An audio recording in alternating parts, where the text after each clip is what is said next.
King Charles was preparing to make the biggest announcement of his reign after Parliament revealed that a secret royal decree bearing his signature had allegedly been forged inside Queen Camilla's own circle. But the most disturbing discovery was that Charles had already rejected the very order the document claimed he approved.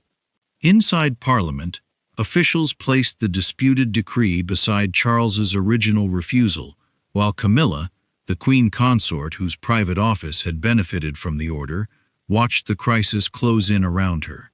Charles was not merely facing a political embarrassment. He was confronting the possibility that someone closest to him had used the authority of the crown without his consent. But when investigators traced the forged decree back toward Camilla's office, Charles suddenly summoned senior advisors and prepared a huge announcement that could change her royal future forever. So what exactly had Parliament discovered? Did Camilla know how Charles's signature appeared on the secret decree? And what was Charles about to announce that had Buckingham Palace bracing for the consequences? The parliamentary hearing was supposed to be forgettable, a routine examination of royal household expenditure. A few questions about conservation costs, security contracts, archival storage, and the use of public funds. Then Sir Malcolm Reeves slid a single cream-colored document across the polished committee table. Within seconds, the atmosphere changed. Sir Malcolm had spent decades around institutions powerful enough to make ordinary people lower their voices when mentioning them. Now, as chairman of the committee, he sat beneath Parliament's carved ceilings, facing something far more dangerous than an accounting discrepancy. He knew governments could survive embarrassing bills and bureaucratic mistakes. What institutions struggled to survive was evidence that their authority itself had been manipulated. Across the table sat Margaret Ellison, one of the Cabinet Office's most experienced senior officials. Her career had been built on procedure, authentication, and the quiet machinery connecting ministers, officials, and the crown. She had handled documents whose significance could move markets, embarrass governments, or alter diplomatic relationships. She was not easily shaken. That was why several MPs noticed what happened next. "Would you identify this instrument for the committee?"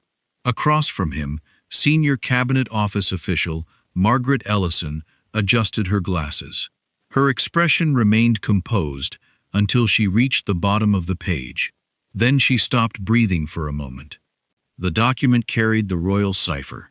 It bore a government-style reference number, and beneath several paragraphs authorizing the transfer of sensitive historical records was a signature unmistakably presented as that of King Charles III. Ellison looked up. "Where did you obtain this?" A murmur moved through the chamber. Reeves did not answer immediately. "Is it authentic?" Ellison looked down again. Her fingers tightened around the paper. "No." The room erupted. Reporters bent over their phones. MPs leaned toward one another. Somewhere behind the witnesses, a camera shutter clicked repeatedly. Sir Malcolm raised his voice. "To be absolutely clear, are you telling Parliament that His Majesty never authorized this document?" Ellison swallowed. "The official register contains no record of His Majesty approving this instrument." And somewhere inside Buckingham Palace, Queen Camilla was about to hear the words that would threaten everything. Behind palace walls existed a world almost unimaginable to most of the people watching the hearing. Guarded gates, priceless collections, private secretaries, chauffeured cars, historic residences and rooms in which decisions could acquire national significance before the public knew they had even been discussed. At the center of that world stood Charles. As king, his position was surrounded by enormous institutional privilege and centuries of royal property, ceremony, and influence. Even though much of what surrounded the monarch belonged to the crown as an institution, rather than existing simply as personal wealth. Charles had spent most of his life preparing for the responsibility attached to that distinction. That responsibility mattered to him more than many people realized. Years earlier, Long before becoming king, he had learned that a careless sentence spoken privately could become tomorrow's headline. A handwritten note could survive its author, a family disagreement could become history once preserved on paper. Now his own signature had become the most dangerous object in the room. And beside him, in that extraordinary world, stood Camilla. For years she had endured scrutiny that followed her through every doorway. Becoming queen had given her rank, security, influence, and access to the ceremonial grandeur of monarchy. But it had never completely erased the shadow of the past. Newspaper archives still existed. Old photographs still existed. Diana's memory still existed. And documents were harder to persuade than people. 11 months earlier, the problem had seemed much smaller. Dr. Eleanor Price, one of the royal household's senior archivists, had been supervising a review of private correspondence dating back decades. Most of it was historical material, old memoranda, letters between advisors, briefing papers, personal diaries. But 12 sealed collections had become unusually sensitive. Several related to the turbulent years surrounding Charles's marriage to Diana. Former aides had written private accounts. There were unpublished notes of conversations, draft statements that had never reached the public. Nothing Eleanor had seen amounted to one spectacular secret, but together, the papers could reopen wounds the palace had spent decades trying to close. Eleanor understood better than most that archives rarely screened their secrets immediately. A scandal could hide inside something as ordinary as 2 dates that failed to match. She had built her professional reputation precisely because she noticed details other people dismissed. Years earlier, while working with another historical collection, she had discovered that a supposedly insignificant handwritten correction proved a document had been altered after an important meeting. Since then, Eleanor had developed one private rule: never ignore the detail that makes you uncomfortable. That instinct would eventually become the difference between suspicion and evidence. Camilla knew that. Her private secretary, Julian Mercer, had warned her during a confidential meeting. "If these are eventually interpreted without context," he said quietly, "you may have no opportunity to answer them before headlines are written." Mercer had risen through the machinery of royal service by becoming indispensable without becoming visible. Expensively tailored but deliberately understated, he understood access better than wealth. Ministers might possess political power and billionaires might possess fortunes, but Mercer possessed something subtler: proximity. He knew who entered which room. He knew which papers reached the king. And he knew which instructions disappeared into administrative files. And, more importantly, he understood how official language could make an ordinary request sound like unquestionable authority. Camilla stared toward the tall windows.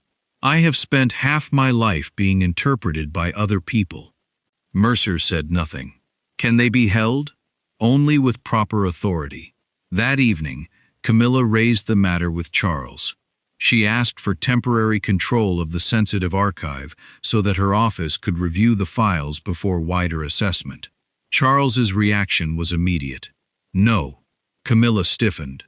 "Charles, you haven't even considered." "I have. These documents concern us. That is precisely why we cannot control them." His voice was not angry. Somehow, that made the rejection worse. "If we interfere because history embarrasses us," Charles continued, "we create a greater scandal than anything inside those boxes." Camilla looked wounded. "So I am simply expected to wait while strangers decide what my life meant?" "Professional archivists are not strangers plotting against you." She turned away. For several seconds neither spoke. The room around them represented everything they had struggled decades to reach. Paintings older than both their families stared silently from the walls. Outside, staff moved through corridors, maintaining the seamless precision expected around a monarch. But none of that wealth or status could soften what had just happened. Charles had not rejected Camilla, because he wanted to humiliate her. He had rejected her because he understood the trap. If he allowed his wife to control records concerning her own controversial history, every sealed letter would become suspicious, even innocent ones. Camilla understood the constitutional argument. Emotionally, however, she heard something else. Once again, the past would be permitted to judge her. Charles reached toward her. "Camilla, I understand perfectly." But her voice had changed. From the doorway, Julian Mercer lowered his eyes. He had heard enough. Charles believed the matter was finished. It wasn't. 2 weeks later, Eleanor Price received a sealed administrative envelope. Inside was an instrument titled Royal Household Preservation Warrant. It ordered her to halt review of 12 specific files and transfer supervisory control to the Queen's private office. Eleanor's stomach tightened. She had heard Charles oppose precisely this kind of intervention. Yet there it was. His name, his authority, his signature. Eleanor read the page twice, then 3 times. Nothing obvious was wrong. That frightened her more. The language was professional. The formatting was precise. Even the administrative reference appeared to belong exactly where it should. Her assistant, Daniel Foster, noticed her hesitation. Something wrong? Eleanor covered the document almost instinctively. No. But the answer sounded unconvincing even to her. Daniel glanced toward the sealed archive boxes waiting behind the security door. "Then why do you look as though someone just handed you a live grenade?" Eleanor forced a smile. "Because sometimes paperwork is more dangerous." Before surrendering the records, Eleanor did something she could not fully explain. She photographed the warrant. Then she copied its reference number into her private notebook. Months later, that single photograph would help Parliament prove the impossible. The king had apparently approved something he had already forbidden. And whoever created the document had made one mistake they never imagined anyone would notice. For nearly 4 months, nothing happened. The 12 archive boxes simply disappeared from ordinary review. No press statement was issued. No public announcement was made. No member of the royal family openly challenged the transfer. To anyone outside the palace, the matter did not exist. But secrets rarely remain dangerous because of what people know. They become dangerous because of what 2 people remember differently. Prince William was the first person to notice. He had spent years learning how to operate inside the strange overlap between family and institution. As Prince of Wales, he lived with immense privilege, historic residences, security teams, staff, and responsibilities stretching across Britain. But the grandeur surrounding him had never protected him from the one subject capable of reducing titles to nothing: his mother, Diana. William had learned young that grief could be both private and public at the same time. Millions believed they knew her. Only 2 boys had called her Mum. That difference had followed him into adulthood. So when a conversation with a royal archivist casually turned toward historical records connected to Diana, William asked the question almost without thinking: "When will the remaining correspondence be reviewed?" The archivist hesitated. "Some of it won't be, sir." William looked up. "Why?" The man shifted uncomfortably. 12 collections were removed from the normal process. Removed by whom? Another pause. By royal authority. The words landed strangely. William leaned back. What royal authority? The archivist opened a secure folder and placed a copy of the warrant before him. William read it once, then again. His father's signature sat at the bottom. For a moment, there appeared to be nothing wrong. But William remembered something. Several weeks after the date printed on that warrant, he had been walking with Charles through a garden following a family lunch. Their conversation had turned briefly toward historical records. Charles had said, almost irritably, "Camilla still thinks the archive should be delayed." but I have already told her I won't interfere." William had barely thought about the sentence at the time. Now it returned with frightening clarity. He tapped the warrant. "When did my father sign this?" "I couldn't say." "Has anyone confirmed with him that he did?" The archivist's silence answered first. William's voice hardened. "Has my father actually seen this?" "I assumed." "Don't assume." William stood. For the first time, the room felt too small. He stared again at Charles's signature. His mother had spent years surrounded by people who claimed they were acting in the interests of the institution. William had promised himself long ago that if something involving her memory ever felt deliberately hidden, he would not simply look away. Yet accusing the Queen, his father's wife, without evidence could fracture the family. So he did something more dangerous. He said nothing. For now. He asked for the document number and left. That night, William telephoned one person, Charles. His father answered after several rings. "William, I need to ask you something." Charles detected the tension immediately. "What is it?" "Did you authorize Camilla's office to take control of 12 archival collections?" Silence. Not confusion. Silence. Then Charles said, "No." William closed his eyes. "Are you certain?" "Absolutely. I have a warrant here, with your signature on it." Another silence followed. This one was different. "Where did you get that?" William looked toward the document lying on his desk. "Father, that's exactly what I was going to ask you." Elsewhere in London, an entirely separate chain of events had already started moving, and nobody inside the palace had noticed. A routine audit of publicly supported royal household expenditure had flagged several conservation and security payments. The amounts themselves were not extraordinary. Specialist transport, restricted storage, digital cataloging, additional conservation work. But the auditors had one simple question: what authorization justified the expense? The Palace Finance Department provided the preservation warrant. At first, the document appeared perfectly ordinary. Then an auditor named Hannah Cole entered its reference number into the government authentication system. Nothing appeared. She tried again. Still nothing. Her colleague leaned over. "Typo? Probably." Hannah requested confirmation from the Cabinet Office. 20 minutes later, the reply arrived. "No instrument bearing this reference has been registered." Hannah frowned. "That can't be right." She sent the document for technical verification. The first forensic report came back the next morning. The registration number belonged to an unrelated administrative record. The second finding was worse. The PDF had not originated from the expected government document system. It had been created on a palace workstation. The investigators identified the workstation assignment. Hannah stared at the screen. Her colleague whispered, "Whose office?" She did not answer immediately.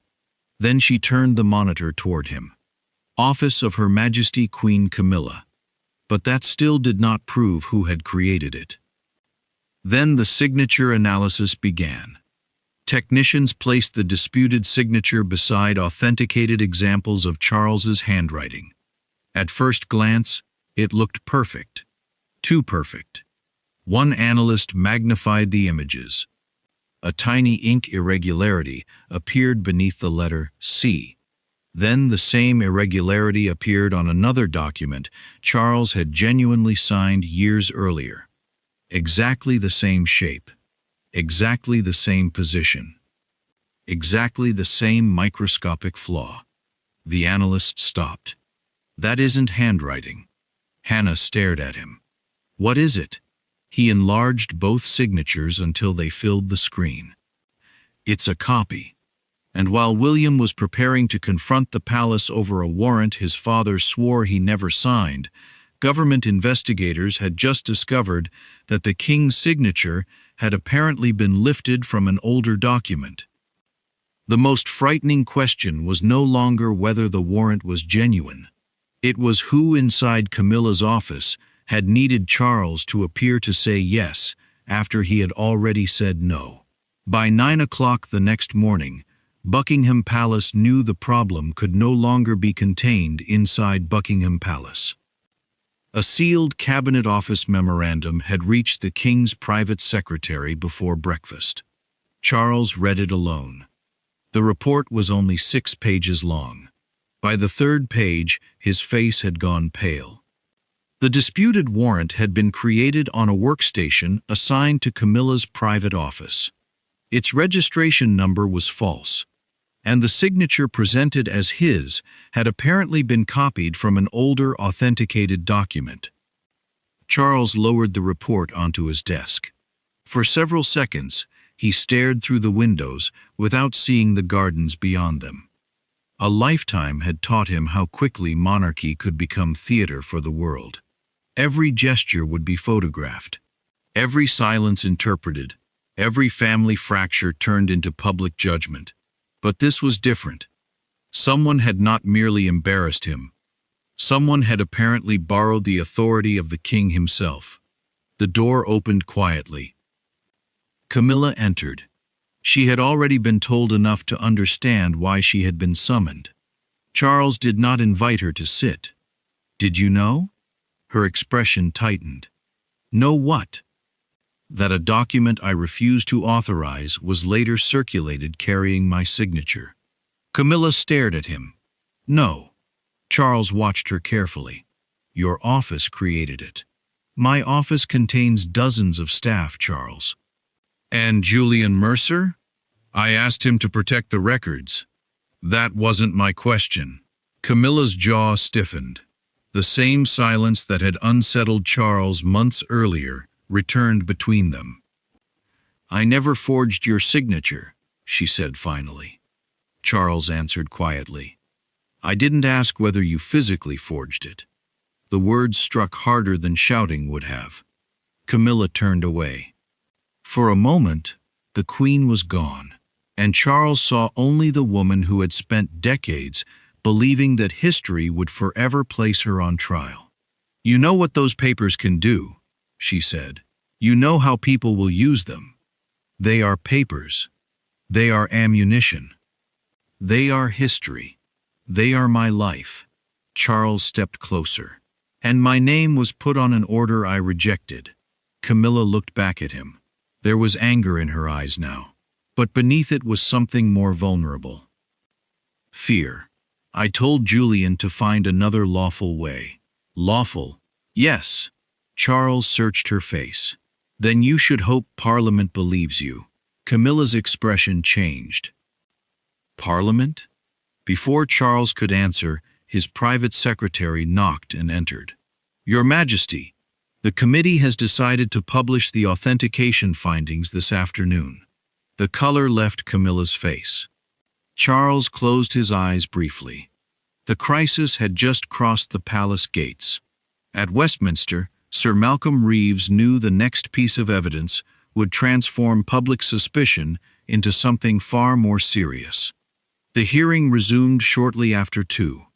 Margaret Ellison returned to the witness table. Reporters filled every available seat. Then Sir Malcolm held up 2 documents. "This," he said, indicating the first, "is the preservation warrant Parliament examined yesterday." He placed it down. "And this is an earlier draft recovered from the Cabinet Office archive." A screen behind him illuminated. The documents were nearly identical. Same purpose. Same 12 collections. Same request for authority to place the records under Camilla's private office. But the second document had something the forged warrant did not. Charles's handwriting. Near the bottom of the page, 3 words had been written firmly beside the proposal. Not approved. Beneath them, existing archival procedure must remain. The chamber went silent. Sir Malcolm turned toward Ellison. Was this original draft presented to His Majesty? Yes. And did he approve it? No. Then Parliament is being asked to believe that the king rejected this proposal in writing, and weeks later an almost identical instrument appeared suggesting the opposite? That is what the records indicate. The silence broke into shocked murmurs. But Sir Malcolm had one more question. Was His Majesty ever asked to reconsider? Ellison looked toward her notes. We have found no documented request. The implication landed immediately. Charles had not changed his mind. Someone appeared to have changed it for him. Inside Clarence House, William watched the hearing standing beside a silent television. When the handwritten refusal appeared on screen, his expression hardened. He remembered Diana's papers, the sealed boxes, his father's denial. This was no longer instinct. It was evidence. William picked up his phone. I want to see my father. His aide hesitated. Tonight? Now. Camilla watched from another room. Julian Mercer stood several feet behind her. She did not turn around. Tell me exactly what you did. Mercer swallowed. Ma'am. Exactly. I believed you wanted the papers secured. I wanted them secured legally. Mercer said nothing. Camilla turned. Did you use Charles's signature? His face betrayed him before his mouth could. Camilla stepped closer. Julian, I believed the authority had been settled. No, you didn't. His eyes dropped. For the first time, fear crossed Mercer's carefully controlled face. You said the king's refusal could not be allowed to leave the files exposed. That is not permission to counterfeit him. I was trying to protect you. Camilla stared at him. No, you were trying to make yourself useful. Mercer flinched, but he had not yet told her everything, because investigators had recovered an email written 3 days after Charles's rejection. It had been sent from Camilla's private account directly to Julian Mercer. The message was short. The king's concerns must not leave these papers exposed.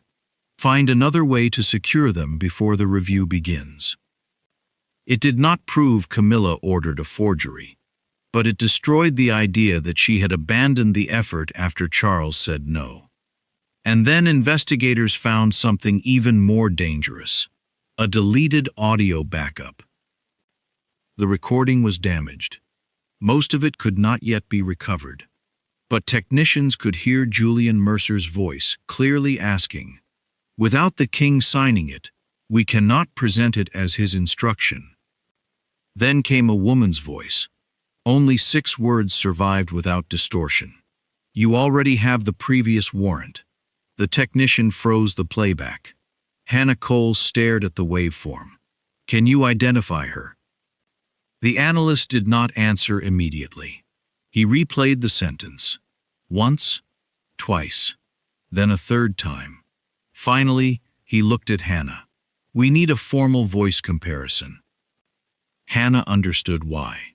Because if that voice belonged to Camilla, Parliament had not merely uncovered a forged royal decree. It may have uncovered the moment someone explained how to create it. Julian Mercer lasted less than 48 hours. For months, he had lived comfortably inside the machinery of royal privilege. Private entrances, secure cars, confidential papers, rooms where ordinary rules seemed distant.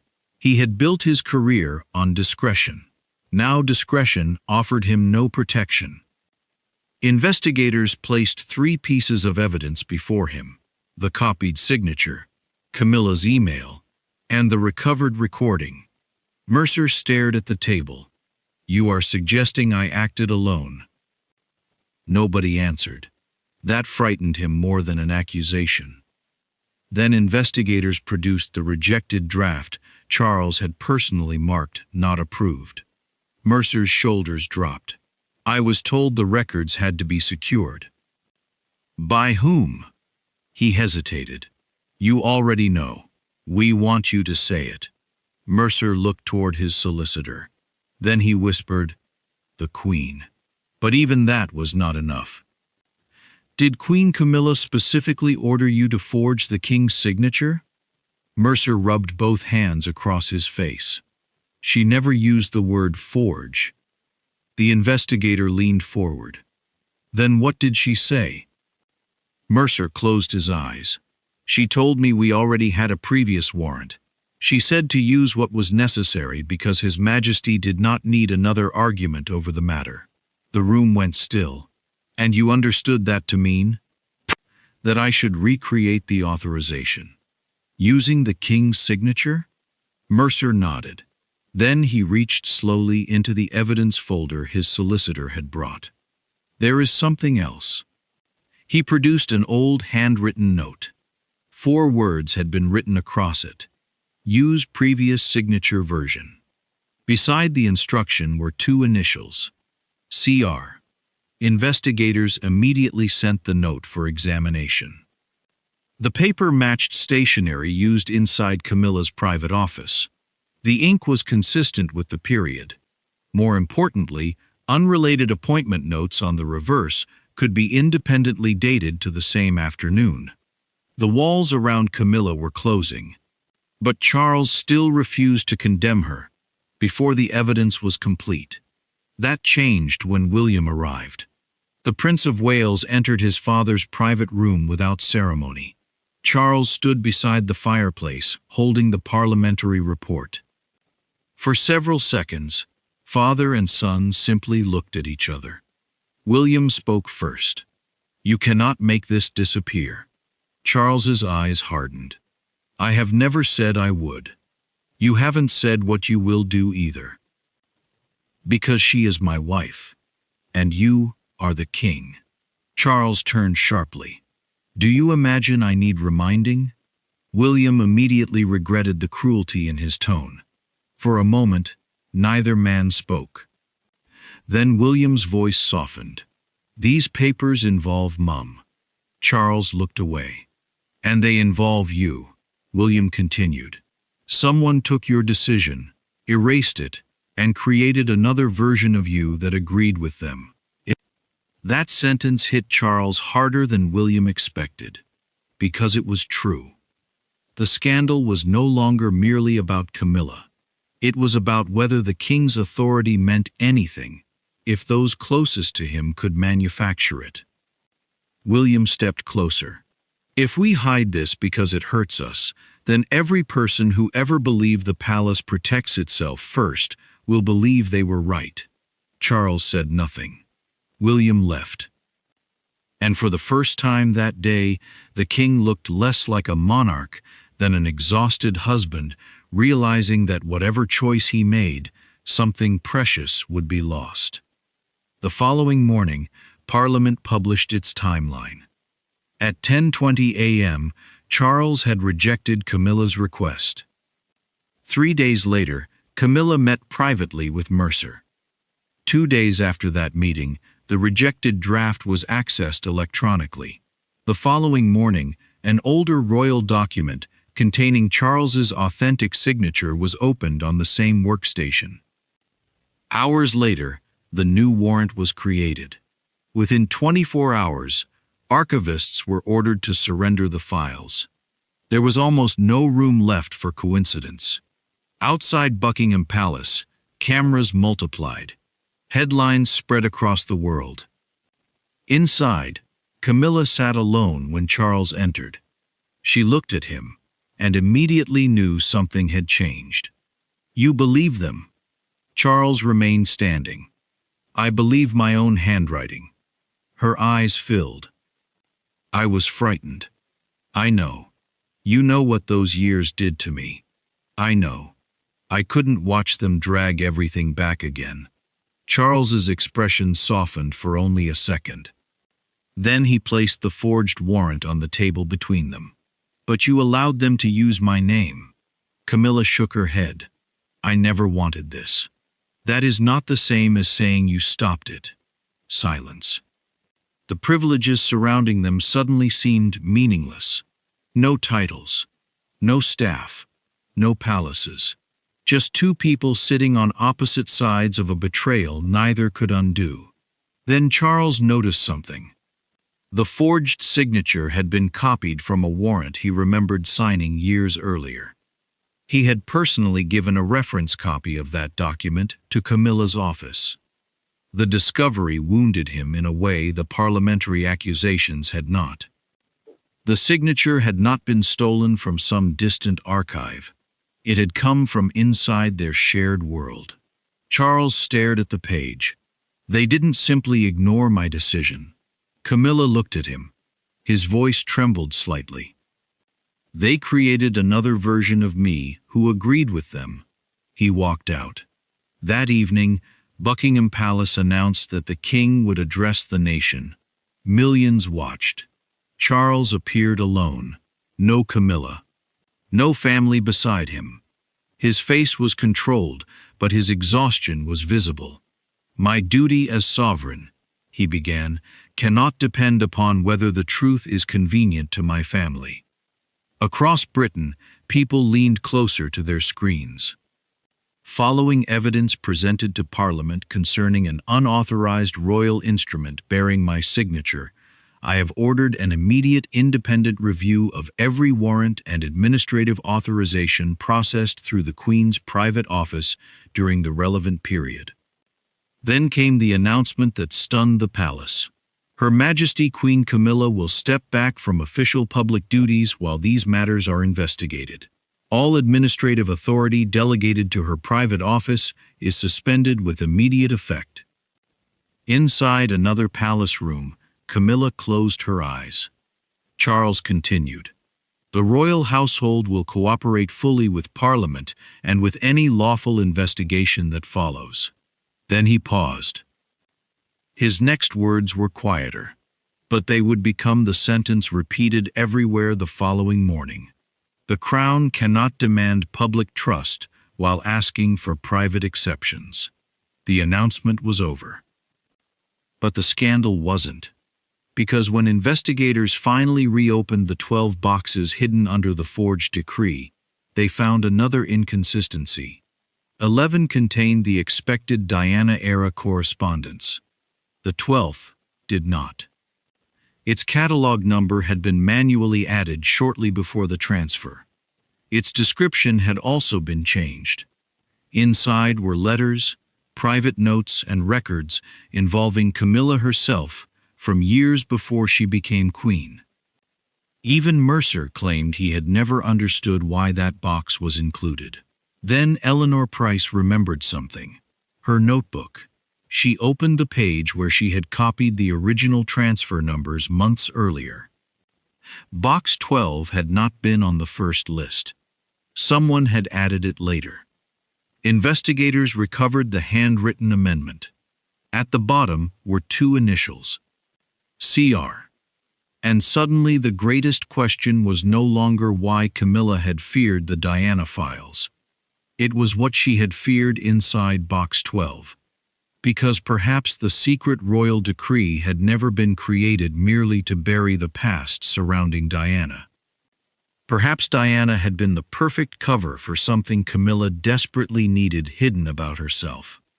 And after Parliament exposed the forged decree, and King Charles made the biggest announcement of the crisis, investigators were finally about to discover what that secret was.